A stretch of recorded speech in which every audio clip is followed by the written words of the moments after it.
Hello and welcome to Film Lovers. I'm Sonia. I'll be talking to people who work in the film industry and who are also avid film lovers. Today I'm talking to the work experience boy. Hello, Tom. Hi, Sonia. I'm back again. You're no stranger to this show. You've been on many times, haven't you? Yeah, I mean, you were going to do this one on your own, but I just sort of snuck in. Yeah, that's all right. You're welcome to come back anytime. I think any excuse, right? Yeah. All right, then, work experience boy. Why don't you tell everyone what we're going to do today? We're doing a sort of special, aren't we? We are. We're going to be doing our favourite movie villains. Woohoo! Yeah. This will be fun. It will be, yeah. Time for the bad guys to get a bit of the spotlight. Yeah, it's always the good guys, and why not? So we're going to do what we normally do, where we do, where, for instance, you do one and I pick one. I picked 10 each. Did you as well? I've probably got around about that. So, yeah, let's see how we do. But we might cross over. I think we're going to cross over a couple of times. Yeah, I reckon we will, won't we? I haven't got them in any order, any particular order as such. So, because I can't decide. So I don't know if you want to do like a top 10 or we just do what we normally do where we bounce back and forth with our favourite ones. Yeah, shall we alternate? Yeah, what we normally do. Yeah, just back and forth, yeah. Yeah, all right then. Well, since you're the guest and the work experience boy, I think it's only fitting that you go first. So, yeah. Tom Jolliffe, friend, film writer, script. Hang on, start again. What do you do? Again. I do absolutely nothing usually. No. All right, script writer and film critic. That's what I was. Yeah, that's the one. Yeah. Yes. Yeah. Sorry, my weekend brain is kicking in. That's mine too. All right. Okay, so work experience, Roy. Take it away with your very first favorite villain. Okay, so I'm going to make very sure that I don't steal one of yours on the first go. Okay. And I'm pretty sure you won't have this one, but one of my favorite villains, probably my favorite growing up, was Skeletor in Masters of the Universe, the movie version. Okay. Yeah. You love those films, don't you? I do, yeah. I mean, I loved any kind of sort of fantasy film back then, but Masters of the Universe was my favorite. I like the cartoons, but I never saw the film. Yeah, so I grew up on the cartoons, and then maybe 2 or 3 years after I'd started watching the cartoons, they brought the movie out, and they cast a sort of theatrically trained actor, Frank Langella, to play Skeletor, and he's a very serious kind of actor, and he treats the role very seriously, like he's still doing Shakespeare. Oh, really? And so he's really kind of villainous in it, and he likes chewing scenery in it. So he's really kind of bold and over the top. He's quite scary too, especially when you're that age. So why it's just like your favorite then? One of your favorites. I think this was at a time where villains had to be kind of very memorable and very bold. So everyone was kind of competing with all the kind of classic villains of the age, and he's kind of like this. He doesn't just want world domination; he wants to dominate the whole universe. So he's like the worst of the worst when it comes to villains. And Frank Langella, he just the rest of the film is like a kids' film, and it's a bit goofy, but he's treating it really kind of seriously, and he's really intense in it. Yeah, so it's a really good role, and he's got this heavy kind of prosthetic makeup on, but he still manages to come through with a really compelling performance. It's very entertaining. Right. Does he have a scary voice for Skeletor, or does he just use his Shakespearean? That's such a strange thing. Can you imagine him with his Shakespearean tone if he's using that voice? Yeah, I think what it is because he's from the stage, and he's done a lot of stage acting. He projects his voice a lot, so it's quite big and booming. So he's not necessarily putting on a because Skeletor in the cartoons used to be, "Hello, I'm Skeletor," like that. I remember. Yeah, so he's doing it a different way. So he's treating it like a Shakespearean villain, very booming, kind of deep voice, and it really works. Yeah, really works well. That's so funny. I can imagine him be one of your favorites as well. Yeah. I mean, he steals the movie. It's supposed to be a He-Man movie, and he was my childhood hero, He-Man. So Yeah. when I look back as an adult, yeah, it's Skeletor that kind of steals the movie. So what was He-Man like? Like in comparison to him, was he quite wimpy? Well, no, I mean he's played by Dolph Lundgren, who's like 6'5", Oh, okay. massive built, very muscular. Yeah. But he didn't have a lot of dialogue in the film because he's playing like this all-American hero. He's not really American, but he's like a classic all-American hero.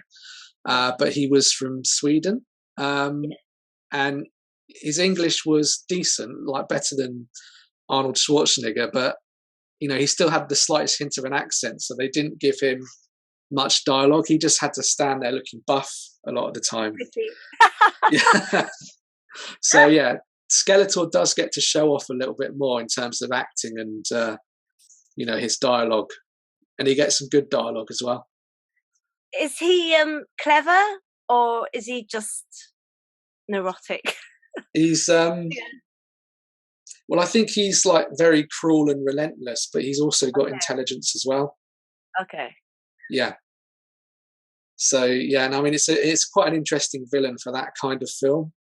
Sure. But he is really intense. Did it do well at the box office? I can't imagine it did. No, it came out 2 or 3 years too late, really, and it was for this infamous company called Cannon Films, and they were just on the verge of kind of going under at the time. So they spent quite big money on this one and Superman 4, and they both bombed. They did really well on video, so they kind of ended up having a big cult following. Masters of the Universe particularly. It's got a big following, so it did well on video, but in terms of box office, it didn't really do well at the time. No, I can imagine. All right, and She-Ra doesn't make an appearance, does she? No, she doesn't. No. Did they make a She-Ra film? I used to love the cartoon. They never did. I mean, they've done a new She-Ra cartoon more recently, and a couple of new He-Man. Yeah, they've rebooted everything. So whether they do a film, I don't know. Yeah, so we'll see. All right then. So should we go on to one of mine? Yeah. Okay. So I've written a list here. So I'll go for the one that's at the top. Colonel Hans Landa. Oh wow! Yeah. Bastards. Yeah. He is like, I think, the epitome of movie villains. He set the, how do you call it? He set the bar so high. Yeah. He's so intimidating in that film, and he's so terrifying.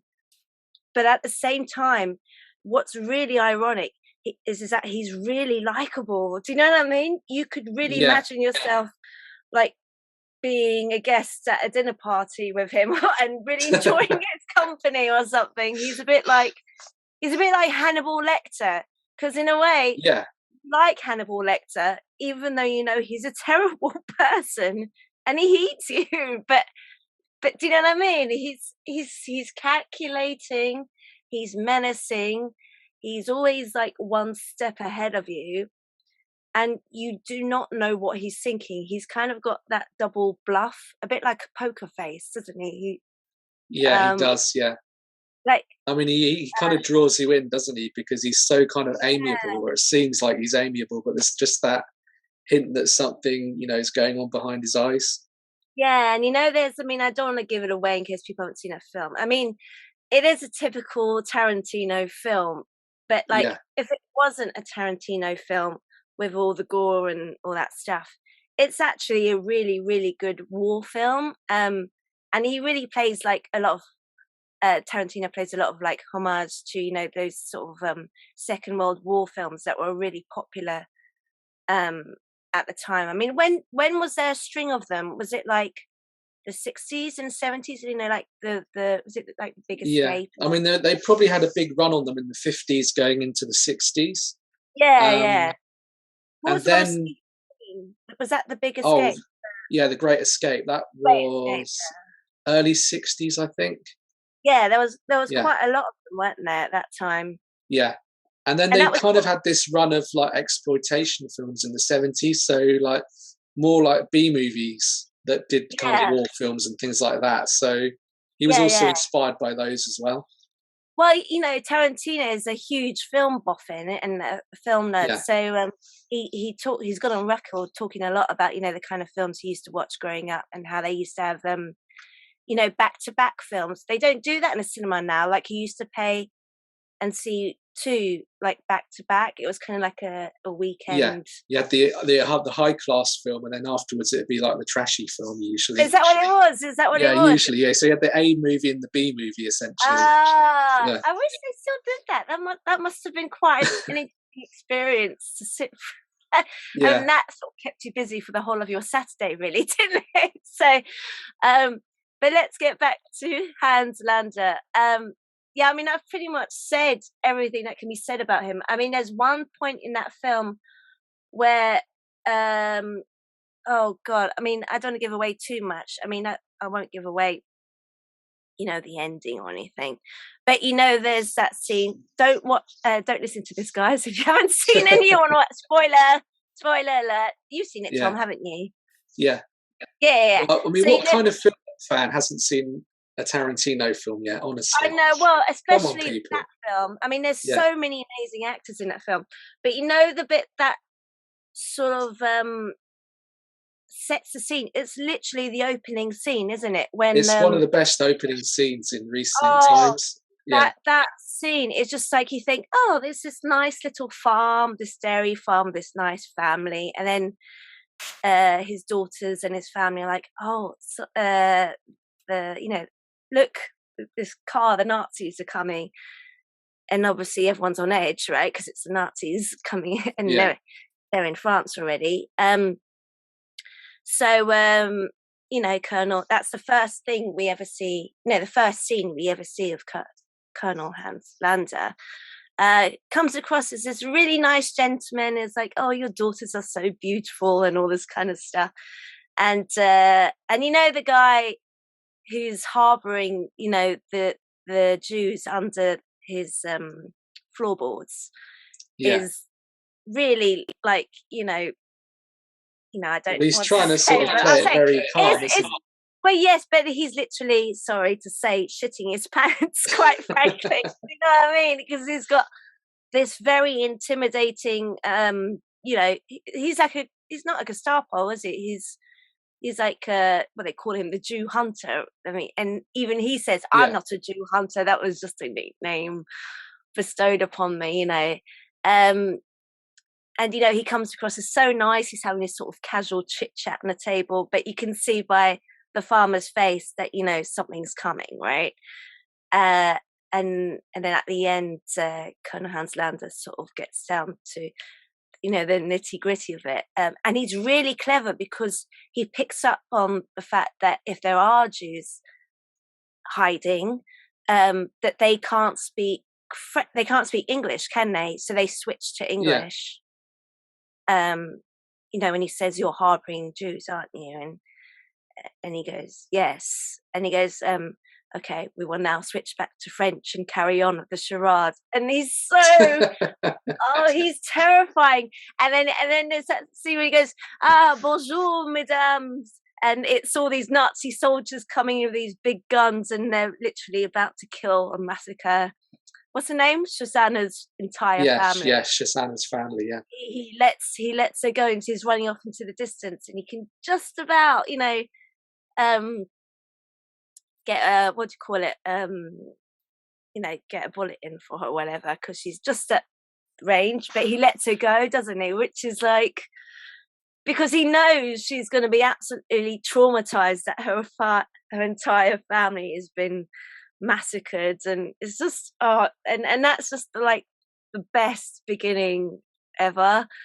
And he's just so intimidating because he comes across as so nice, but then he does something so awful. He does so many awful things throughout the film. But he gets his comeuppance at the end, doesn't he? Yeah, I think that's the important thing. I think that's where it kind of turns into, Tarantino fantasy a little bit. So yeah, he does get his comeuppance at the end. Big time. Yeah.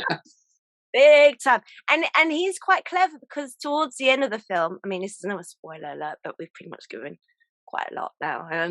So don't listen to this show, guys. But towards the end, like when he finally captures, him and his men capture Aldo Rain and the Apache, the little man. Yeah. The two guys, the two bastards. He wants to make a deal with them, doesn't he? Yeah. So he's always kind of thinking, trying to worm his way out of things. Yeah, because he knows the war's going to come to an end, and he knows they're not going to win, him being the Germans. So he's very clever in thinking, well, like, no, actually, I want to come across as being the good guy, and I want them. And he's like saying, I want a nice house in the country and to be given the honor or, this award and all this kind of stuff for doing so many great things. He's really thinking one step ahead, and, and obviously they don't let him get away with it in the end. But he's just, I think, the epitome and the highest of highest villains there are, in my opinion. I mean, he set the standard so high, don't you think? Well, definitely. I don't think there's been very few since Inglourious Basterds that have been as good as him. And he's so clever because, I mean, I said that already, but he knows all these languages. And there's that scene where you think, oh, he's not going to know Italian or speak Italian. So there's that really funny scene when, what's her name? Bridget, whatever her name is. She's like a spy for the English, this German actress. And she introduces him to Brad Pitt and, these two other bastards who are clearly not Italian. And Brad Pitt goes, buongiorno. That's the only thing he says. And then he just and the other one says Margaretti, doesn't he? He goes, no, say it again. I want to hear the music in your name. And then he just goes off into all this Italian. You're like, oh shit, we're ruined, kind of thing, He's just so clever. But I mean, what's your opinion of Colonel Hans Landa? Well, I just think it's a really interesting and complex villain. I think also what Tarantino did, which was really genius, was, he cast someone that no one had really ever heard of. But that's it. He was a well-known Austrian actor, wasn't he? I mean, he'd done lots of TV, stage, and theatre. So he was a bit like, oh God, what's that Korean actor who's really famous and popular in South Korea that did Squid Game? And everyone's like, and there was that stupid American reporter who was like, how are you taking to fame? It's like, well, he's been famous forever in South Korea, you stupid woman. Yeah. Do you know what I mean? Exactly, so he was well known for a very long time, but we didn't know him to, the rest of the world, especially the American audiences. And do you know what I mean? I'm sure we... Yeah. So that was a really clever move, but he's always been really good at casting films. So he's got a really wide knowledge of actors and actresses, and whereas a lot of the times he might cast someone who used to be quite well known. So like when he cast John Travolta in Pulp Fiction and things like that. So he kind of went completely out of the box in terms of hiring like a European actor no one in Hollywood had heard of, and by the end of the film, obviously everyone had heard of Christoph Waltz. Well, that's what made him like a household name, really, wasn't it? I mean, that launched his career in cinema, I guess, because that's when all the films... And he was quite a late age when he did that. He was in his 50s. So, never say never. I mean, everyone's different. So, but apparently that role they had a really hard time casting, didn't they? And they casted everyone else. They were fine with everyone else, but they were like, who on earth can play this character, so well and be able to speak several languages at the same time? And as soon as he came into the room, they're like, we found our guy. Because literally it was great. If they couldn't find him, they were going to drop the whole project, weren't they? I mean, that might be Tarantino exaggerating, but you You never know, reckon? really. Yeah. Yeah. I mean, to be honest, he stole the limelight off of Brad Pitt, and Brad Pitt is big. Do you know what I mean? Yeah. And it's like an unknown compared to Brad Pitt. When you say Inglourious Bastards, who's the first person that comes to your mind? It's Hans Lanzer, isn't it? It's Chris Waltz, I think. I think so, yeah. You might think another person, though. Oh, my favourite, Fassbender. But Michael Fassbender's only in it for like a smidgen of time, isn't he? And does he actually get killed off? Or does he just get injured? I thought they said that he was just badly injured, because I assumed everyone died in that scene. That was my assumption as well. Yeah, I need to watch it again. Yeah. I mean, everyone in Tarantino film dies eventually, so. But I think he just got badly injured. But yeah, there's so many great villains in that film, and there's the other one who plays, the one that does like a bit of the Mexican standoff under the table, who susses out that they're both English and they're not Germans, because it's like, your accent, where's your accent from? And do you know what I mean? And Fassbender gives it away by putting the 3 fingers up, and it's like, you're busted.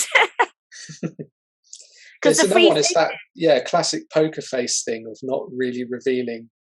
Yeah, but you know what? As soon as worked it out already.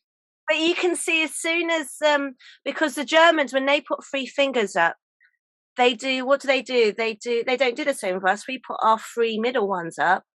Yeah. They do like is it their little finger and the 2 fingers next to it? So I think that's how he. I believe. I think that was what they were going for. Yeah. Yeah, and you can see right away, like that he catches on, and Michael Fassbender is trying really hard to remain like just composed, but he has that face on him from the side, where he kind of sticks out, his mouth and his tongue, and goes to the side, like, oh crap, I've let myself go down. But yeah, definitely Hans Lanzer, I reckon. He's just amazing. He's the best villain in my opinion. Anything else you want to say about him before we move on to one of yours? No, I think we've covered Hans, haven't we? Yeah, I'd love to see him come back. Well, you never know, but I think Tarantino, he's just got one more film, hasn't he? I think that's what he's planning. Yeah, one more, and then that's it. Yeah. All right, then. I think we've spoken enough about Colonel Hans Lanzer, and both agree that he's a very good movie villain. Let's go on to one of yours. Okay, I'm going to say Gary Oldman in Leon. Oh, crap! You've stolen mine! Oh, did I steal one? Oh, dear. Yeah! That's all right, I let you off. Okay. Well, I mean, he is very good, isn't he? He's amazing. As Norman Stansfield. Yeah. Because he's one of these villains where it's very difficult to, have a villain who's so bad that there's no redeeming qualities. I mean, even like, as we were talking about Hans Lanzer, he's very kind of charismatic and amiable, and he kind of leads you in. So there's almost like this, it's fake, but there's that nice side to him. Yeah. But, do you know what? Quick question. I never sussed out in that film. I love that film. But I never sussed out, was he a dodgy cop? Yeah. So Gary Oldman he plays Stansfield, who's like a really corrupt cop, but he doesn't even sort of hide the fact that he's, corrupted really. So he's completely irredeemable. There's no good qualities about him. No. And I think what is difficult to do is pull off a villain like that, whereas, a lot of the most interesting villains tend to have like 3 dimensions. So maybe they're doing something because they have a reasoning behind it. even if it might be a slightly misjudged. So, it But might he be, doesn't know, does he? no, he has just, he's No morals completely about whatsoever. self-service and being corrupt, and Yeah, he's yeah, just yeah. being completely ruthless. And he's, he's basically psychopathic as well. Yeah. So he's always popping pills. But I think what Gary Oldman does really well is he plays it so over the top. It is. He does it really, really over the top. Really kind of chews scenery heavily in the film. But he still does it in such a way that feels really kind of convincing, and that makes him even scarier. Yeah. Yeah, because And you it's get some villains that, they're really kind of over the top and hammy, and it kind of comes across as, unbelievable. But Gary Oldman is so into it that he makes it believable. he's terrifying as well in that Yeah, film. I mean, it's almost kind of like Hans Lander, massacring Susanna's family when, he goes after the family. You think, okay, to be honest, the parents are assholes, really, but they don't yeah, deserve that, really. And you think, you know, they kill the little boy, and you think that's the worst thing. You can yeah. kind of I mean, that doesn't sort of affect him at all, does it? no. I mean, This and little you think boy's a little admiring. boy, and she runs off, but she wants to get revenge for her brother because she can't stand her parents. Obviously, they're not nice people, but I mean, they don't deserve that. And her older sister. But the little boy, yeah, that was just that was awful. But yeah, I can never work out if he was a dodgy cop or if he was just a bad guy. So he was like a drugs cop, then I guess, Yeah, wasn't so he? he was he's in the drugs department, DEA, I think he is. Okay, yeah. Um, and yeah, he's just basically on the take. He's just fleecing people for drugs and money. So he's running in this criminal racket whilst also, being a cop in charge of Bugs in taking the people down. background. Yeah, Hi, Lulu. Summer holiday. You might hear yeah, every now summer and holiday. Yeah. then. She might butt in every now and then, but don't worry. Carry on, Tom. If she joins Uh, in, she can join in. yeah. No, I mean, he's just so intense in it. It's, it's a really good film as well. Really Yeah. No, it enjoyable. definitely is. But yeah, Gary Oldman does really kind of steal the film. He do you know what bit I always remember is the bit where he's just about to kill the entire family, and like you say, he's popping pills. Yeah. Puts it right up his ass. He doesn't it right up his ass, and he does that creepy like ooh thing, and then he goes I love these calm moments before the storm, and he's like playing Beethoven or he's singing Beethoven, Yeah. and then Yeah. So, yeah, Beethoven or Mozart, I think. Yeah. Mozart, yeah, Beethoven. He goes, I love these calm moments before the storm. And they all go marching in with the guns. So the other guys that are with him, are they cops too, or are they just dodgy people? Because he's No, also they're, running a criminal yeah. thing as well, isn't Yeah. he? But So who are they're most of them are cops as well. So they're all kind of, corrupt cops in this whole ah, little kind of corrupt department. Um, okay. yeah. But they know all the local gangs and gangsters. Uh, Um, yeah, so they're all well connected. okay. I mean, Gary Oldman always plays really good villains, doesn't he? He's such an amazing actor. He's good in everything he does. Yeah, exactly. Yeah. Now, do you have another favourite villain of his? Yeah, I was gonna say, since you picked one of mine, John Baptiste in The Fifth Element. Is it John Baptiste? Oh yeah, yeah. That's He's yeah, he's very, very over the top villain in that film, but he's very yeah, funny as well. I mean, that's quite a funny film, but he's and also, he's obviously having like a bit of a midlife crisis as well. With his hair and everything, and he's yeah. It got that. keeps leaking, doesn't it? Yeah. He's got like hair dyeing and everything, and the Mm. cats. He's a bit like a James Bond villain, isn't he? Is it Yeah, a cat that he has, or is it like a strange it's creature? like a little strange creature thing, isn't it? Yeah, I haven't seen that Yeah, film in so long, but it's obviously like mimicking, a bit like one of those. What film is it?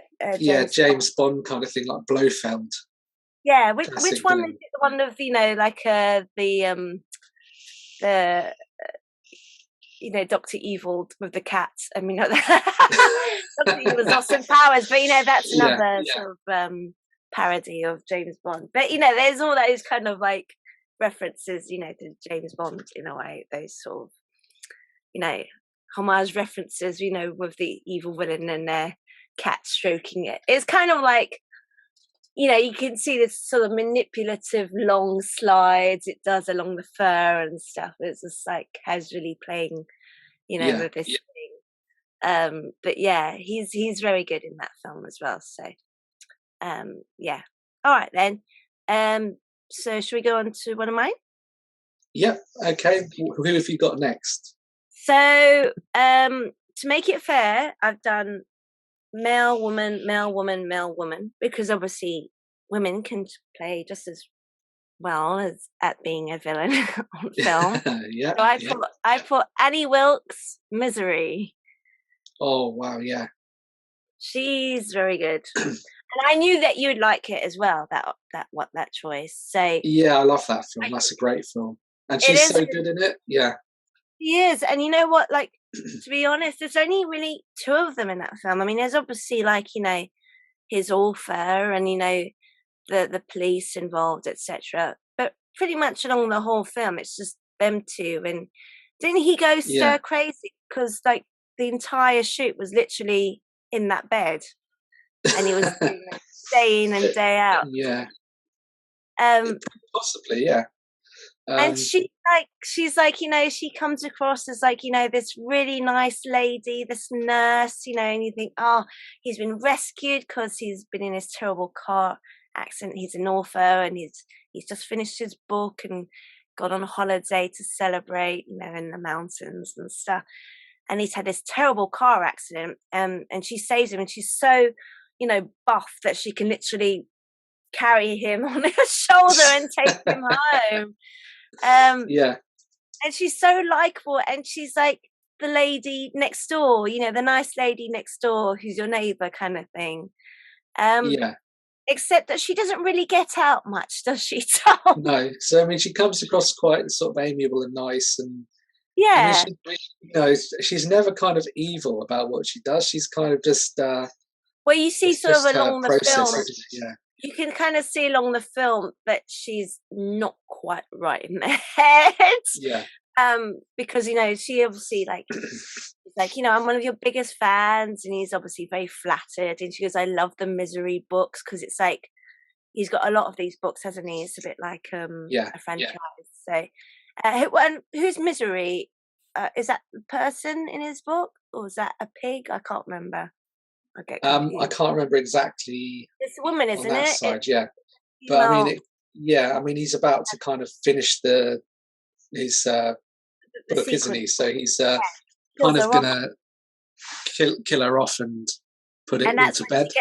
And that's when she gets very angry. And like, you killed Misery. And I know when she flips, when you use profanity. Oh no. I think it kind of it's little things every now and again, and then there's the first time he tries to escape, and he kind of picks up one of her little toys, because she's got a lot of dolls and things. But when he puts it back just slightly the wrong place, and she kind of knows that he's been out of his bed. Yeah. It's been so long since I've seen that film. I mean, I remember seeing it once, and she just scared the crap out of me, Tom. And I thought, this woman's a little bit obsessed. She needs to get out more, make some friends. She's a bit obsessed with these books. Well, and she's kind of like isolated, isn't she? Because she's in the middle of nowhere as well. So I guess there aren't anyone. That's part of it as well, isn't it? So she's obviously, she doesn't engage or interact with people that much. No. And she's obviously had a certain sheltered upbringing that's really kind of contributed to, how she's turned out. A bit like Norman Bates kind of thing. Yeah, that kind of thing, yeah. So she's a kind of like a really interesting villain. But she's also Yeah, so she's that classic kind of villain where you're almost on the fence whether you can call her a villain or not. So just that, interesting thing. There's that bit where she's so desperate for him not to leave that she actually gets it. Is it like a hammer or something? She gets this big mallet thing, doesn't she? Yeah, and she puts his foot, and he was like, "You don't need to do this," and she's like, "Oh, hush, it's just for your own good," kind of thing. So in her, I mean, obviously we know she's crazy, but in her head, she Yeah. just doesn't believe, does she? So she Yeah, she's just got kind this of has, logic in her head that it makes she's sense to kind of her. got a motive. Yeah, Yeah. yeah. So you can kind of understand in her weird, distorted, messed up way, and she's obviously very isolated and lonely in Yeah. this place by herself. Um, and But it's she's like, quite funny how possessive she is of like the material that she's been reading as a fan. yeah, yeah, It yeah. kind of mirrors like Star Wars fans and people like that get really possessive over the Hmm. material. Because I mean, a couple of the recent Star Wars films have had so many fans backlashing against them to the point where they're Really? almost they're really kind of possessive over the material. So Hmm. um, it's just funny. It's even more so now in the internet generation where people just run to the Yeah, internet to they complain. really lash out, don't they? Yeah, I think the comic book nerds are a bit like that as well, aren't a they? Like little bit. Yeah, yeah. films But I and think stuff. Star Wars fans can be a particularly kind of possessive and obsessive, Yeah. and Wasn't there's so Jack many different. the Yeah, same? Like, when they found out Tom Cruise was playing a part, and there was a huge, big uproar. They're like, yeah, "Why is Tom yeah, Cruise playing Jack Reacher?" and all this kind of stuff. I remember, and yeah. there's a lot of unhappy people. But actually, it was really good as Jack Reacher, I thought. But I thought he was quite good in that as well. Yeah, I quite liked him in the first, at least the first film.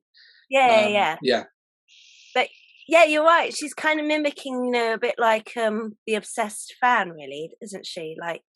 yeah. Because I think Like that the was in part intentional, obviously by Stephen King. By that point, he probably had his fair share of kind of obsessive fans, and then the fans are almost kind of trying to tell you how you should be writing your book and where you should be taking your characters.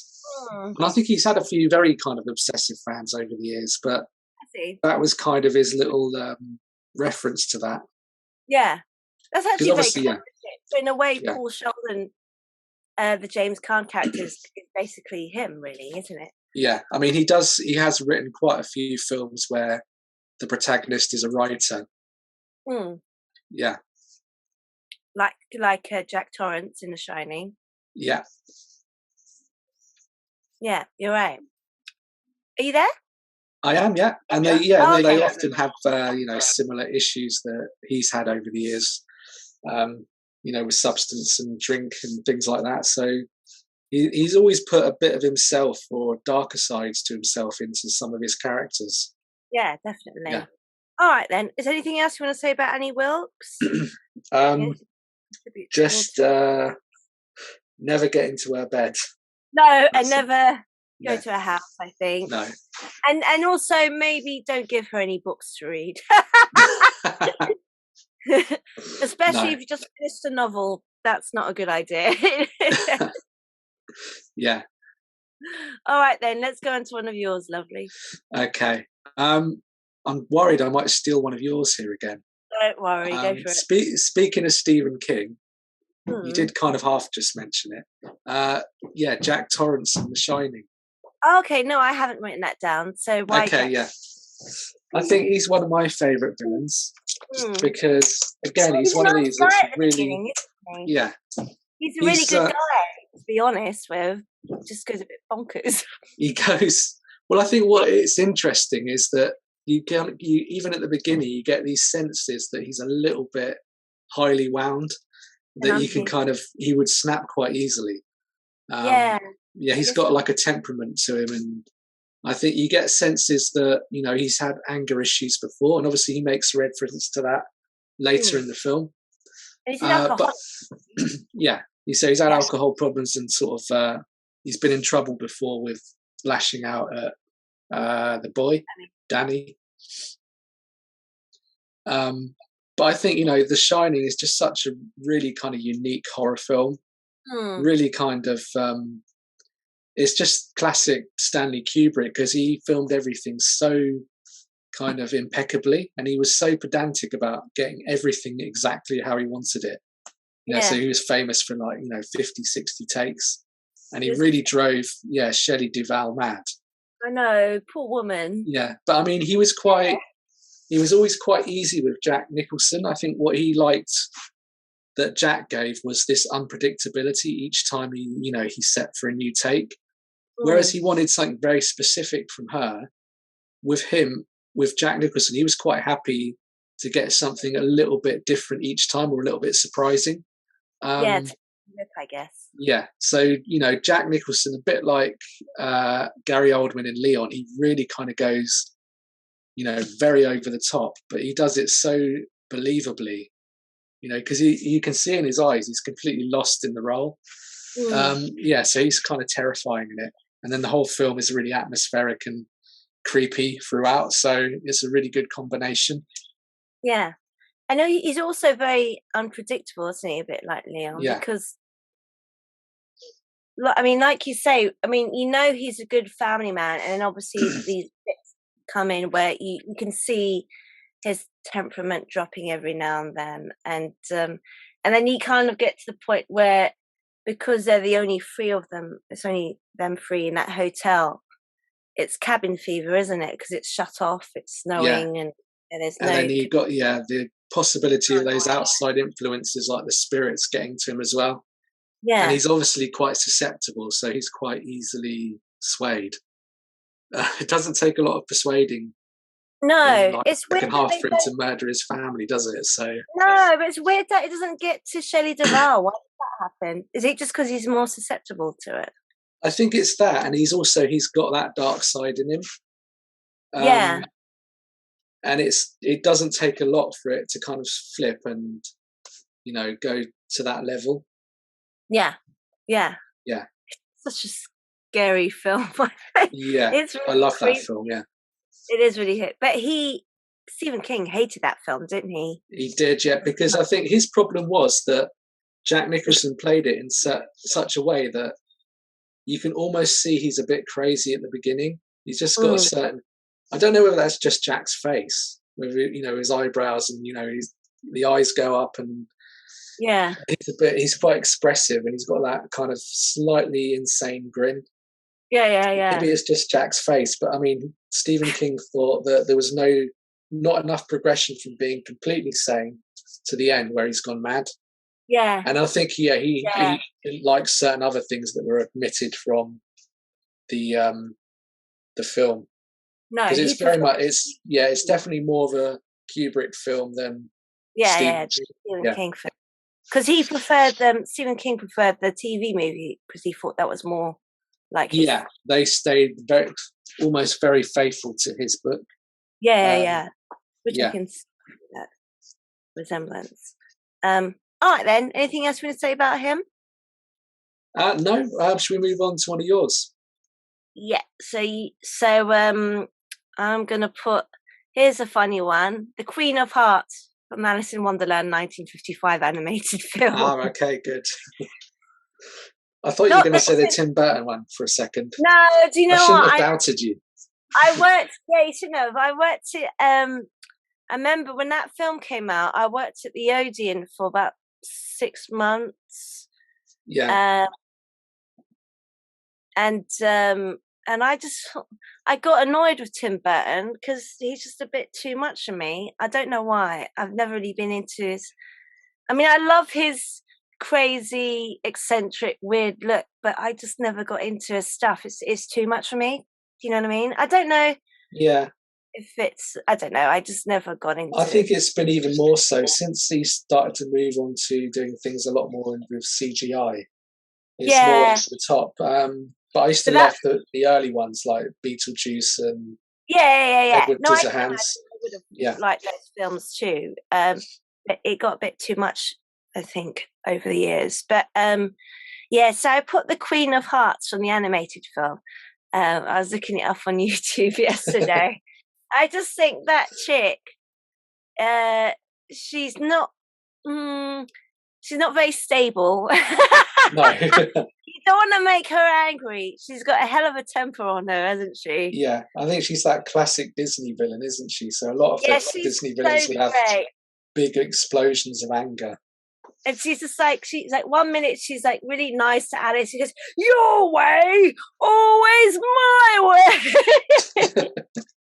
And you're like, and I was thinking, I know some women like that. I've met people like, when they don't have things their own way and they get really annoyed very easily. And they kind of definitely, yeah. And you just think, and then men as well. So it is. I mean, obviously that's an exaggerated form of it, but it is really funny. And then like, like the bit where she loses her temper. She's like, "Who's been painting the roses red?" She's just such a sort of theatrical, over the top villain. Do you know what I mean? She's she's funny, but she's terrifying. That's why you would not want to come, face to face with her. That's for sure. And no, definitely not. I'd crawl back through the rabbit hole if I saw her. Yeah, exactly. You just have one look at her and you just run away. Yeah. Off of your head within seconds. But yeah, I put her down. I just thought she was hilarious, and she's terrifying. She's got a very bad temper on her, and like you said, she's a very typical Disney villain. And what makes it really funny is that when the White Rabbit introduces her, and then this little person comes from behind her, and he goes, "And the king." It's this tiny little man. And you can definitely see who wears the pants in that relationship. Oh yeah, definitely, yeah. So she's very dominating character, I think. Yeah. But I think that era of Disney villains was a lot more interesting than nowadays. Yeah. Yeah. Why do you think so?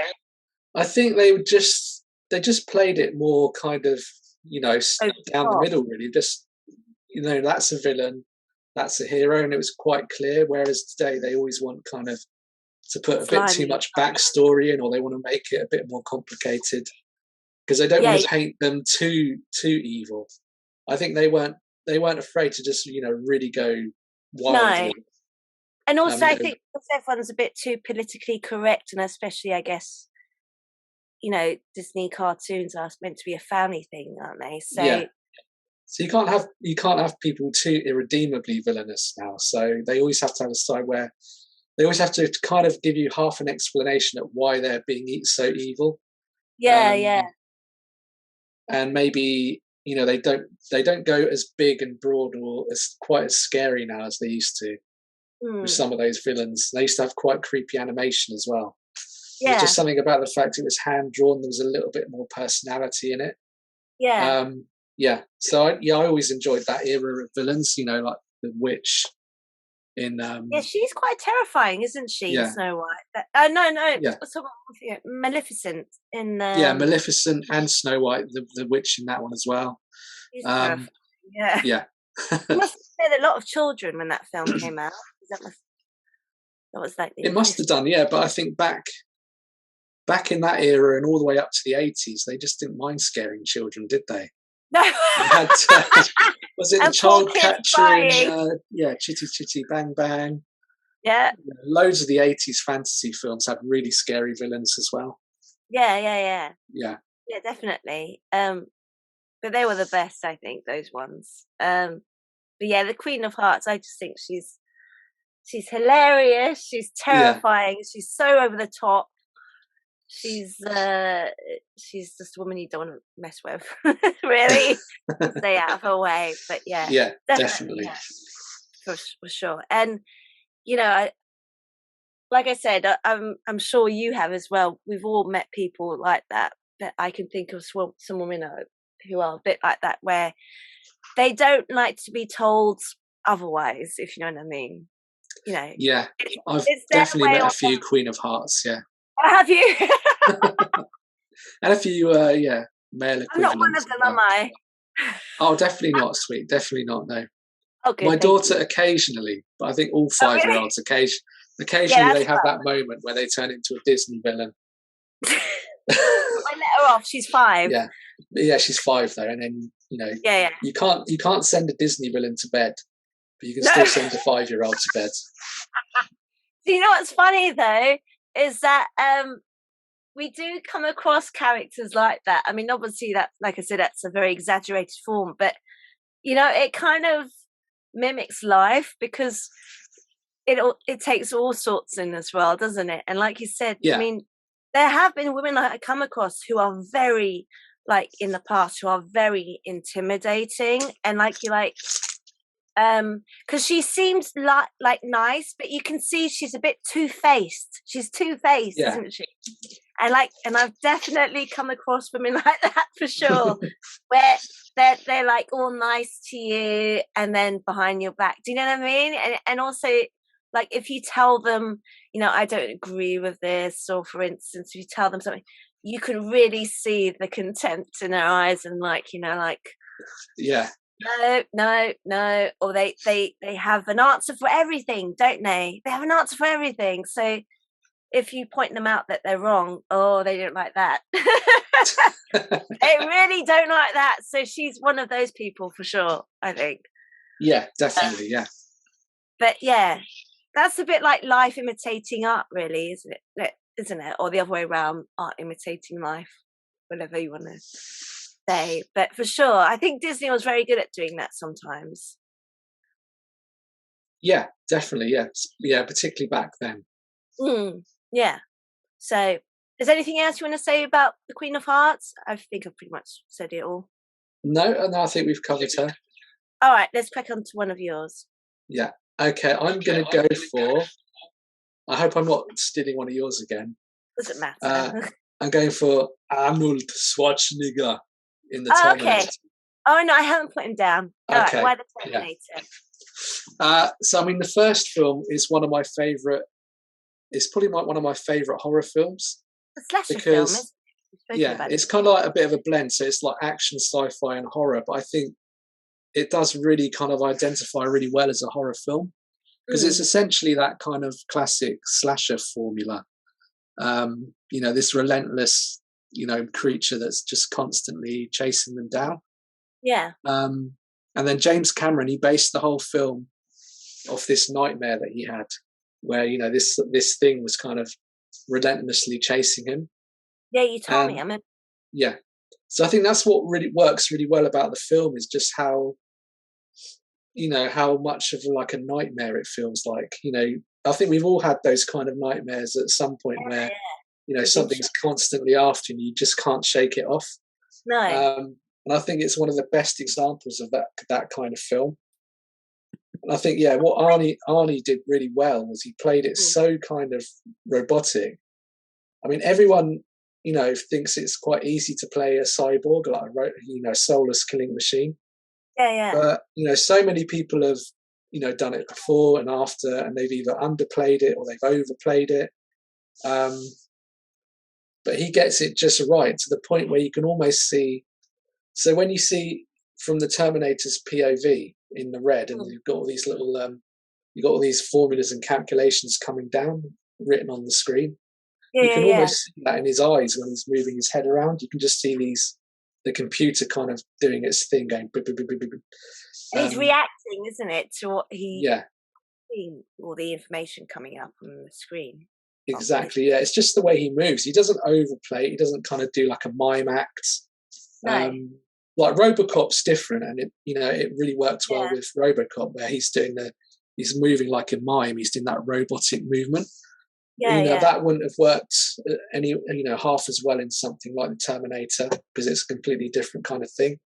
Yeah, I think Arnie did it to that kind of level where no one else has been able to match what he did. No. The only one who really kind of matched his level, doing something a little bit different, was Robert Patrick in the second one, because he played it more like he was almost playing like a reptile. So he did a kind of different take on it. Yeah. But the Terminator is probably still one of my favorite horror films. If you look at it as a horror, it is. Yeah, it's kind of like relentless. It's just like a really great nightmare of a film. It is. Yeah, and Arnie is kind of like relentless in it, and you just kind of you see his functioning through his eyes, and you see what he's doing as a computer, but you see no kind of signs of humanity there. And he, like you said, he there's no signs of humanity because clearly, obviously he's a Yeah, robot. But like, he doesn't even care which one is the correct Sarah O'Connor. He just goes through the phone book and kills every yeah. single one He of just them. does it in like the way a computer would do it, quite systematic. Yeah, There's no yeah, kind of I won't go and investigate a bit further. I'll just do it yeah. That's systematic not and the right efficiency. one. That doesn't Yeah, look like the right one. You know what I mean? He's just like, no, no, just go kill them all. That makes perfect yeah, sense to me. And in a way, it makes sense. If there's no rationale yeah, involved, and you're just all, you're set to do this. That's it. You do it. He does it. yeah. So yeah, But I mean, he there's a lot of films that do similar kind of things where someone's being hunted or being tracked, across the country or whatever, and they don't always get the logic right, and they don't always, set up how they're being tracked and followed. hmm, Which I think some of the sequels, particularly like 3, 4, 5, and 6, they never really got that. That in the first film, Arnie always manages to catch up with them, but he finds them by doing certain things. yeah, yeah, So he has to kind of hunt them down logically, like a cyborg would. hmm, So anytime he finds them, it's because he's tracked them or he's investigated and found something. It's not like he just happens upon them or it happens by chance. yeah, Which I think in the films like that you get that a lot where they'll just happen upon someone by accident or by chance, and it yeah, just feels sure. really lazy. But no, this one is really well written as well and really simple. And very effective as well. Yeah, exactly. And I think because a lot of it was quite low budget, so they filmed a lot of it at night time as well to Mm, try and get the most out of it and make it look more interesting. sure. So yeah, I think it's a dark film and it's gritty and really effective because it just doesn't let up from like the first time Arnie gets him and the chase starts. Basically, it Mm, carries on right until the end. yeah, yeah, definitely. And he's gone on record for saying, that he knows he's not the best actor in the world. He knows he's not a good actor, but um, you know, he became hugely famous after winning the Mr. Universe championship, didn't he? He was a bodybuilder, Yeah, and I think what was his very first film where he had long hair? Was it Conan the yeah. Barbarian? I mean, he'd done a handful of films before that. So he did one like way back in 1970 odd. It was called Hercules in New York. Like this Yeah, really infamously, bad film. So it's like one of those which is so bad it's funny. yeah, yeah, Um, and he was called Arnold Strong in it because they thought no one's ever going to spell his surname, so we'll just call him Arnold Strong. Um, yeah, and so yeah, his first breakout was Conan the Barbarian, though. okay, Yeah, there's actually okay. another really good villain in that film as well. Oh, is there? Yeah, played by James Earl Jones. So He's a he's good the voice of Darth Vader, so he knows what being a good villain is like. yeah, for sure. All right then. Let's go on to one of mine, unless you want to say anything else. No, we can hear one of yours. Okay, so I was going to say Alex Forrest, Fatal Attraction. Oh yeah, wow, excellent! It's another good one. She's very good. Because at the beginning of the film, she seems very logical, doesn't she? She's Yeah, just you kind of think, well, I mean, this guy, he's been a bit of an asshole. He's married, he's away for the weekend on a business thing, and and she's single. Not that do you know what I mean? I mean, they're both at yeah, fault, but really, you think, you know, it's not really her fault in a way. Do you know what I mean? We're kind of rooting yeah, for her because she seems very normal and down to earth. And they have this weekend fling, and does he promise her it's just going to be a weekend thing, or she gets the wrong idea and she I gets think a bit she gets slightly led obsessed? the wrong way, basically. So Yeah, yeah, yeah. he's doing the usual thing of saying what he thinks she wants to hear, with no real intention of kind of taking things any further. No, no, Um, he wants to have his cake and eat it. yeah, he wants to have his cake and eat it. And I think maybe it might be that he ponders perhaps keeping the affair going but I think he has a kind of like, he has a realization that it's going to be, he can't really keep doing that, and he doesn't want to do it. So the guilt kind of gets to him, and he kind of, he wants to end it basically. And which she doesn't away. really like, does she? No. Because she gets a bit obsessed, to say the least.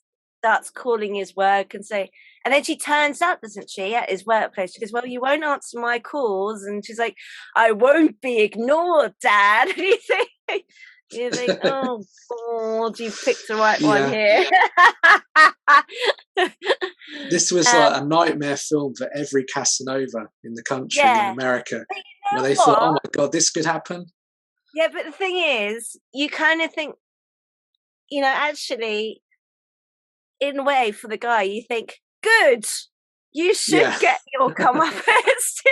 Do you know what I mean? Yeah, I mean, he was married. Go around expecting. Yeah, you can't go around expecting, to do this and not be, not have any consequences of your actions, etc.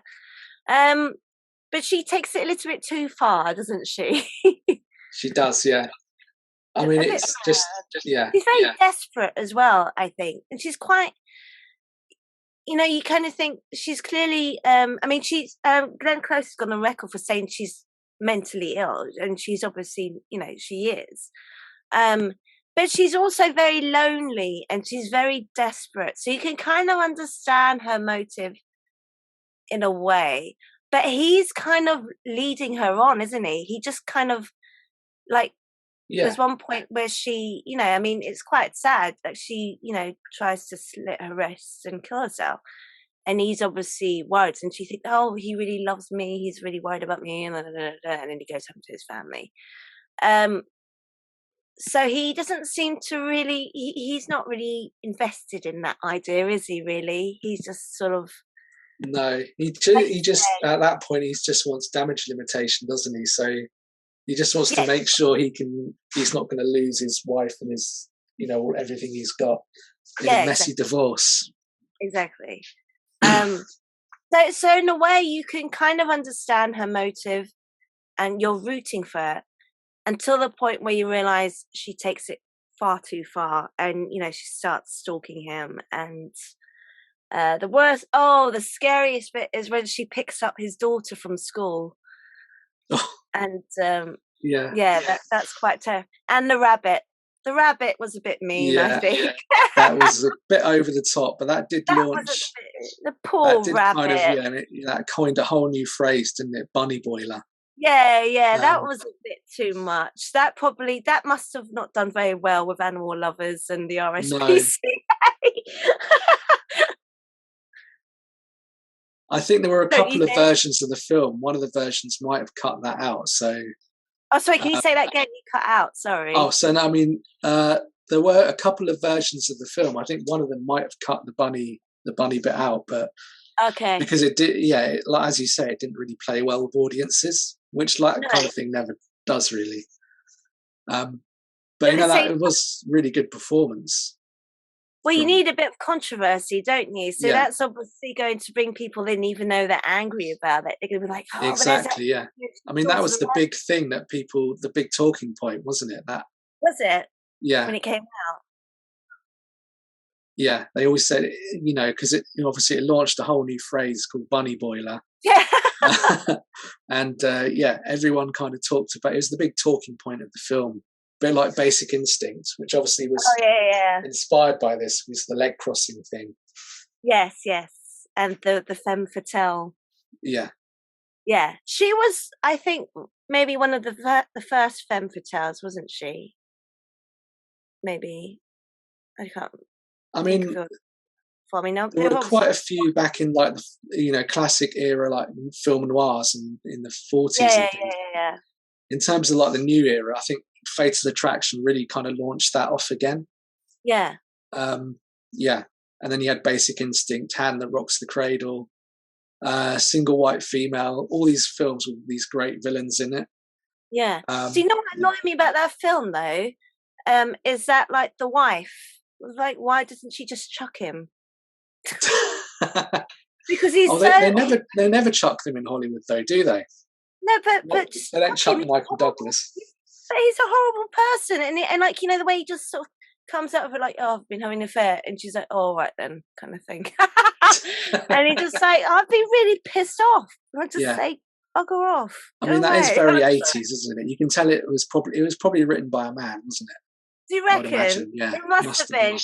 If it was a woman, you should just say, I don't want anything to do with you. Get lost. Yeah, she'd cut she'd cut the crotch out of all his trousers and dunk him. Take his money and run. Yeah. So yeah, and also and I never understood why she was angry at the mistress and not at him. Was she angry at him? A little bit, but like you say, not as much as you would probably expect. Yeah. I mean, he was quite wealthy as well, so I mean, she could have got a fair amount of money in the divorce. But yeah, I know it's only a film, but you still think, goodness sake, he's a loser. Get rid of this guy. Yeah. Take his money and run. Go. Just like, but yeah, that's Hollywood for you. And I guess that wouldn't have done very well, would it, with the church community at that time? No, probably not. No. That's probably why they did it. Yeah. For the sake of families and Christians and all that sort of stuff. American, culture in the 80s and stuff. Was it the 80s it came out? The late 80s? Yeah, 87 I think it was. Yeah, you can tell by a perm. So I think we've pretty much covered Alex Forrest from Fatal Attraction, haven't we, Tom? Is there anything else you want to say about that? I think we've said it all. No, I think we've covered everything with her. Yeah, I mean, she's just a very desperate, lonely character, and you feel empathy for her at the beginning, and you're kind of on her side. Do you know what I mean? And then obviously, as the film progresses, we begin to realise she's kind of gone about it the wrong way. Yeah. But you know what? Having said that, I watched this this film show where it's like the top 100 scariest moments of film, and they covered Fatal Attraction, and they do say pretty much like that we're on her side and stuff. And is it Rob Reiner who did When Harry Met Sally and a few other films? Oh, he did Misery as well, didn't he? Yeah, he did. Yeah. I didn't realise. Yeah, I forgot he did Misery. Because he talks about how James Caan went bonkers being in bed for the whole shoot. I forgot he did that film. And he said, at one point or another, have most women thought about, doing something like that, but obviously they wouldn't. But they've wanted to, so they've obviously come across men similar to him. And God knows there's a lot of in this world. But don't tell me that, you're scaring me now. Yeah, don't worry, I won't be over. Yeah. With start boiling your rabbit or anything like that. But do you know what I mean? They can identify with that character in a way, and they certainly feel this kind of empathy towards, because the guy gets away with it, doesn't he? And he just carries on. Yeah. So, that's like a Hollywood trait, isn't it? That the guy gets away with it.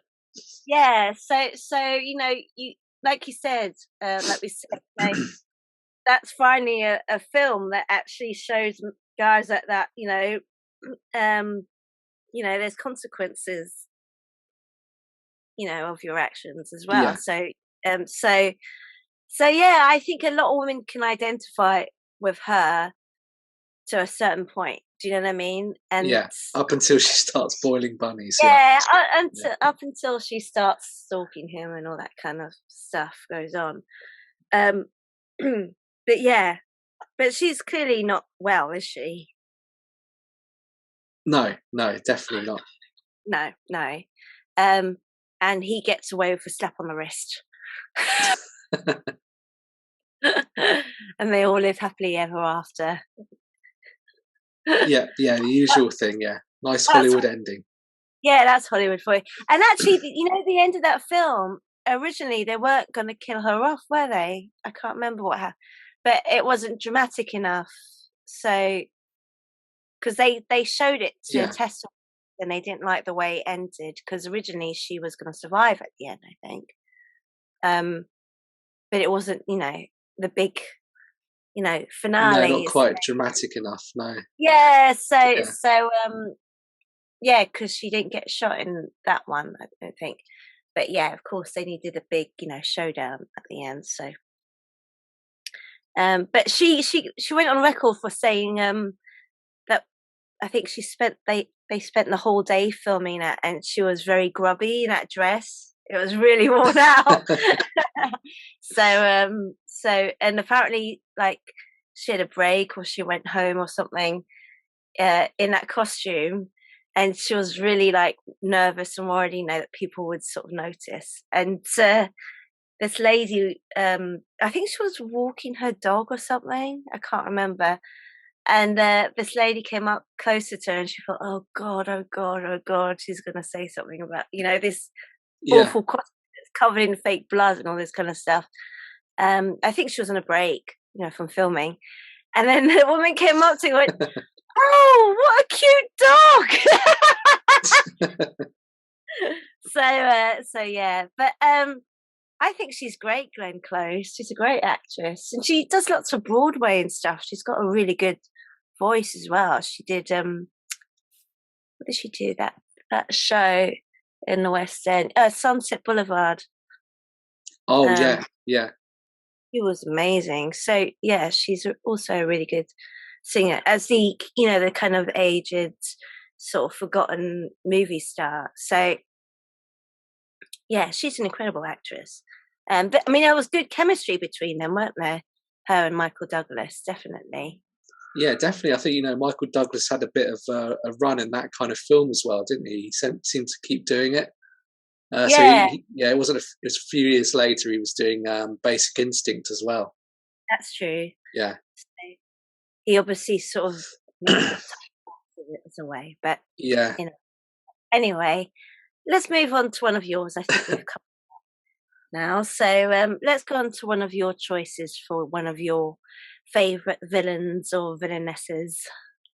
Okay, I think I'm going to go for Rutger Hauer in The Hitcher. Oh, why him? Do you know what? I saw that film. I remember seeing it when I was in China in Yangshuo. That was 2013. Yeah. And I saw that, and he's terrifying in He that is. film. Yeah. I think he's always He been a doesn't look great villain. human. So He doesn't look human either, does he? That's why he no. pulls it so well. Yeah. But But I mean, why him? he's just he's always been one of my favorite actors, and I think it's because he's got such an interesting screen Look. presence.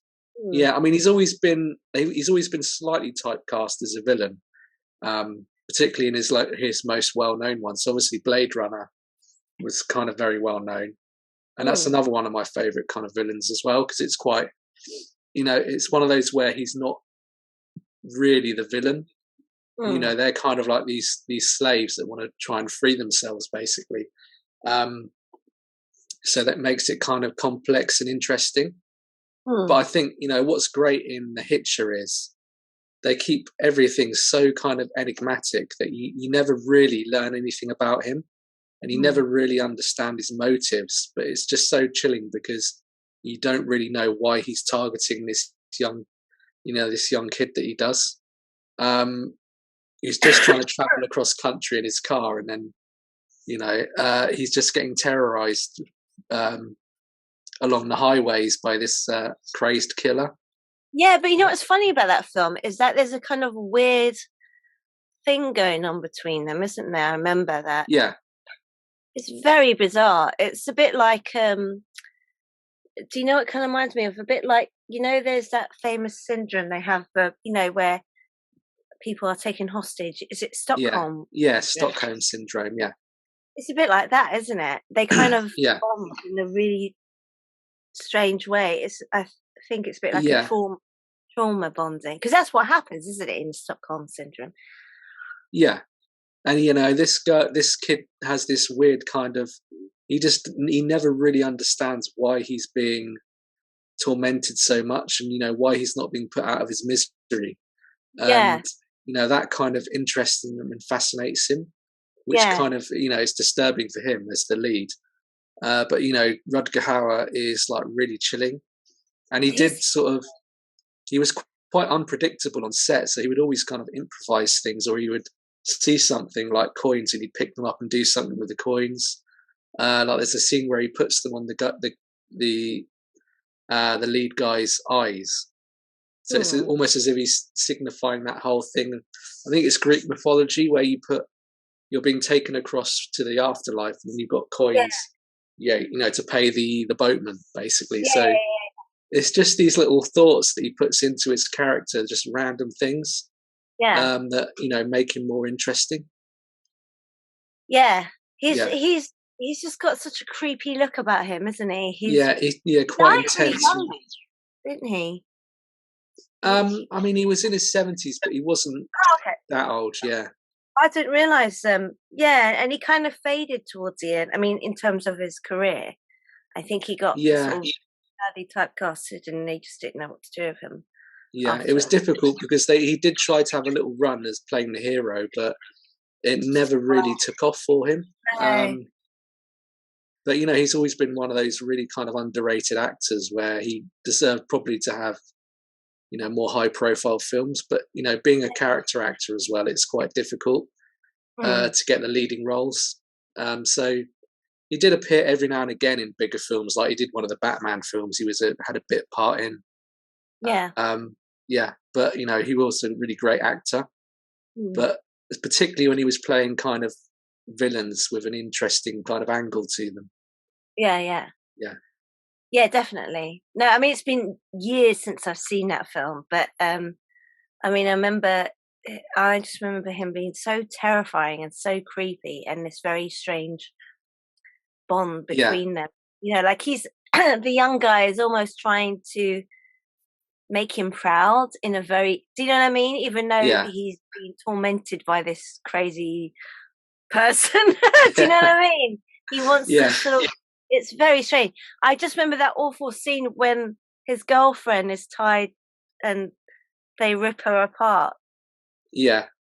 This was Oh, what that was, an infamous thing though, but because in test screenings and stuff, people walked out of the film on that scene, so and that seems I yeah, don't think they do they? I they mean, don't show it, but they actually complained. The point that I think what it was is that so many of them were sensing what was going to happen, and they just closed their eyes, and then they yeah, heard the kind of sound, and then it cuts away to whatever. By the time yeah. they've opened their eyes again, they think they've seen it because It's a they've bit kind of like like, yeah, famous psycho scene, isn't it? In yeah, yeah. So it becomes even worse than it is because yeah, it's such an effective scene, and then the audience are using their imagination as well. yeah, to fill it. Yeah, Yeah, I mean, like pretty much like the famous shower scene where you never actually see the knife penetrating her. You just see no, sort of yeah, shots of the knife and then shots of her. But that's it. Do you know what I mean? So it's very um that's why I think psychological horror is so much more terrifying than like blood and gore and kind of stuff like exactly, we yeah, because it saw. makes you do the work, and then Oh, your exactly. own And imagination is worse than anything any yes, director can come up with. exactly. And it kind of goes to that sort of primal instinct in all of us. Do you know what I mean? I mean, you think about it, we're all animals, and at the end of the day, but obviously we've been built with rationale and morals and stuff. At least majority of us have. But you know Yeah, what I mean. But that's quite like, is it a primitive reaction? I think to sort of go to those places in your mind, if you know what I mean. yeah, I think it is. Yeah, but I think Yeah. it's sometimes you need good storytelling and you need good direction to get you Mm. to that point as well. So I think they Yeah. really built that scene up well because again, it's she's getting torn apart, but you've got him and you've got Rutger Hauer and the kid are in the cabin of the lorry, and the kid's trying to talk him out of doing it. So you've got that build up, and that's what really makes it effective. Yeah. I can't remember what happens at the end of that film. I need to revisit it again. I don't know what happened. It's a really good film, though. I mean, it's like this weird blend of action and horror and a little bit of fantasy, because it's a little bit like a sort of odd fairy tale as well. Yeah, I mean, very kind of unique film. For sure. Is there anything else you want to say about him in that film? No, I think that's all covered. Okay. So should we go on to one of mine? Yep, can do. Who's next on your list? Oh, do you know what? Like when I was at work earlier, I thought of one and I'm like, oh, maybe I should say this person instead, or do you know what I mean? Because I'll be really annoyed. So I've actually just come up with another one. So can I get that one out of the way with so it doesn't bother me? Yeah, okay. So, but I'm cheating a little bit because it's more than 10, really. We can do some honourable mentions maybe, and then dishonourable mentions. Yeah. Oh, dishonourable mentions. All right. So the one I thought about earlier was drumroll, Hal from Space Odyssey 2001. Yeah, I was literally just thinking about him just now. Yeah. Well, he came to my mind, and do you know what? I can't believe I didn't think of him, because the weird thing about Hal is you never see him. He's just this disembodied voice. Yeah. It's terrifying. Like he takes over everything, and it's this. He's just a computer, isn't he, on the spaceship? Like and I think it's become even more terrifying now in the modern age, because it almost seems plausible as well. All the technology advancements and stuff. And you know what's funny is that with Hal, I mean, I watched recently that I hadn't seen years, I, Robot. That's a very similar vibe, because like the main, it's another spoiler alert, the main computer of the whole corporation is pretty much, it's a woman in a female voice, but her name's Vicky or something. So it's kind of like a sort of a take of a Hal for the modern era. But I think Hal is definitely more terrifying. And the reason being because at the beginning he's very much just the computer, and he's being told what to do. So they'll say, "How can you open the door? Open, whatever," and he does it. And then as the film progresses, you begin to see, him kind of, in a way, picking up human traits. Do you know what I mean? And there's that really terrifying scene. I can't remember in what order it comes in, because it's been so long since I've seen it. But there's that terrifying scene when he locks out or lets go of one of the ropes of one of the astronauts, and this guy just goes off into space. What was that again? I can't remember. Does he forget? Does he deliberately not open the door to let him in or something? I can't remember. Of the spaceship. I think it's something like that. But I mean, you've got just sort of before that, don't you, where they're trying to go and find a place where they know where they think he can't hear them, but he reads their lips. Yeah, that's it. Yeah, that's just before, isn't it? Yeah, and you see him kind of zooming in on their lips and lip reading, as they're basically conspiring, because he starts to kind of lose it, doesn't he? And that's when they start. And he gets his own kind of survival instinct as well. Yeah, and it's just like especially towards the end when he's like, "Stop, Dave, stop," like this kind of thing, and he's just so terrifying, and that voice, like, can you imagine having that as like the voice of your everyday, I don't know, alarm and computers, because it's happening now, isn't it, where some people go into houses and they'll be like, well, they do it all the time now. There's Alexa, isn't it? Alexa, yeah. So can you imagine if Alexa turned around and started behaving that way? Like, no, I'm going to lock you out of the house. Bye bye. This kind of thing. Do you know what I mean? It is becoming more poignant, I think, that film, because that kind of stuff is happening now, isn't it? Yeah, Alexa, play this song, or can you do this? And and then there's Siri on bloody Google. Is it Siri? Yeah. I think Siri. Yeah. So anyway, but Hal's just terrifying. It's just a voice.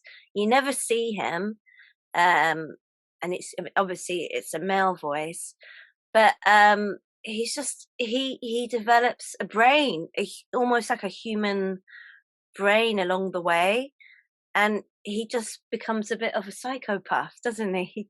Psychopath. He just takes over the entire ship, and it becomes anarchy, really. The whole thing.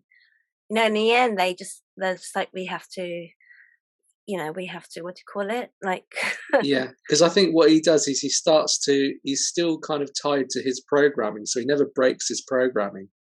But what he does is he interprets it in a different way. So he's sort of, he's twisting what his programming is. And then obviously that leads to all those problems. And it's kind of like, I'm doing this for your own good kind of thing. Yeah. Isn't it? Like, it's for the better good and all this kind of stuff. And and like you say, there's similarities in iRobot as well, isn't there? Where it's the three laws, and then they kind of contradict each other a bit, and that's where the things backfire. Yeah. Oh, isn't that Minority Report? No, iRobot, I think, with the three. They're based off the three laws of robotics. Oh, which, you're right. Yeah. They're so similar, those sort of films, aren't they? Like, there's quite a few, yeah. But you're right. And she just sort of takes over everything. Vicky, who's kind of like the sort of modern 2000 take of Hal, really. But that film is epic, isn't it? That's like one of the films that they show you when you're studying film. It's like right up there, really. So it's one of Kubrick's classics, definitely. It is definitely. I mean, that's my favourite section of it as well. That part. Yeah. I don't know what else to say about Hal. Oh, I can say one interesting thing. Did you know that Anthony Hopkins based his voice on Hannibal Lecter on Hal? Oh, I had heard that. Yeah.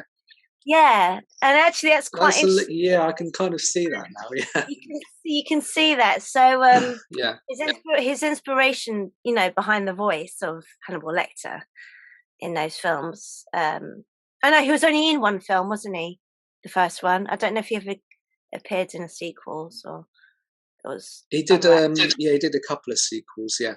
Yeah, but his inspiration behind Hannibal Lecter's voice, or Hannibal Lecter himself, was Hal. Because actually, and he did say, because Hal has this kind of disembodied voice, he's very dehumanized. But I think the fact that it was put on a person, and it was Anthony Hopkins as well, is actually more terrifying, because he adds another dimension to it, because you can actually see him as a person, rather than you can rather than with Hal, you can kind of rationalize it and think, well, actually, Hal's just a computer. Do you know what I mean? He doesn't really know what he's doing. He thinks he knows what he's doing, but, he's just a machine at the end of the day. Whereas this is a person, and that's what I think makes it even more terrifying in terms of, Hannibal Lecter in Silence of the Lambs. But, there's a lot of similarities between, Anthony Hopkins' portrayal of Hannibal Lecter and Hal. And that was apparently his inspiration. But I thought that was very interesting, actually. Yeah, no, I think I can definitely see that, and that's definitely an interesting influence to have. Yeah, definitely. Yeah. So anything else you want to say about Hal? I think I don't know what else to say about him. I mean, I think he's just he's terrifying because, one, you never see him. 2, he's machine, and 3, he just becomes too intelligent. Do you know what I mean? Yeah. Intelligent for his own good. and he gets a bit crazy with it, and he takes over. Like, he just starts disobeying their own orders and stuff, doesn't he? And he forgets that actually, no, he's not in charge, they're in charge. But it's that classic sci-fi thing, isn't it, of handing over too much control to machines. Yeah, that's quite an interesting concept, isn't it, that a lot of science fiction films or science fiction horror films have, when it comes to like artificial intelligence and all those sort of films, for sure. And I'm sure Hal probably inspired a lot of films later on, didn't he? Oh yeah, he probably did. I think there's quite a few inspired by him, yeah. For sure. All right then. Well, I think we've spoken enough about Hal. Is anything else you want to say? No, I think he needs to be reinstalled. So yeah, maybe bring him back. Off and on. Yeah. Yeah. Yeah. Maybe when you turn him back on, he'll become a nicer person, maybe, and forget what he's done. Yeah. Anyway, let's go on to one of yours. Okay, right. I need to think about this one now. Okay. I think I'm going to go for. I think Nurse Ratched. Oh, maybe that was another one I had on my list. Okay. I wondered if I might steal that from you. No, that's all right, because it means I can another one. All right, that's good. Okay. Don't worry, you can take that one. Yeah. We're bound to cross over, aren't we? Yeah. But I mean, she's just like a classic villain, isn't she? She is, really... and it's because she's a nurse as well. She's a nurse. Oh, there's Lulu. In the morning. Bye bye. Lulu. You'll have a nice sleep when Mummy's back. Yeah. And you too, Chasey. And I hope Chase has one as well. Okay, she's hoping Chase has a nice sleep. That's the cat. Yeah, Chase the cat. Okay, bye-bye now. Bye-bye. Bye, Lulu. Go back to bed. Goodbye. Bye-bye. Yeah, so... who was that, Tom? Tell listeners who that was in case you don't know. That was a woman next door. No, it was my daughter, Lulu. This is 5-year-old daughter. Yeah, 5-year-old daughter. She should be in bed. He should be in bed, yeah. But, it's just a nightly occurrence during the school holidays. Yes, and Chase is the cat. Chase the cat, yeah. He's right here with me now. Oh, he's hanging with you. Yeah. All right, then. So carry on.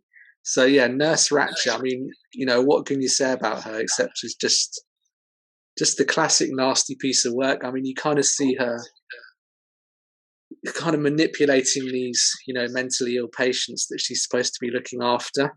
And you can see it more and more through the film that she's just getting this sense. You just see it in her eyes that she gets a little bit of pleasure out of keeping them all kind of subservient and, crushing their spirit.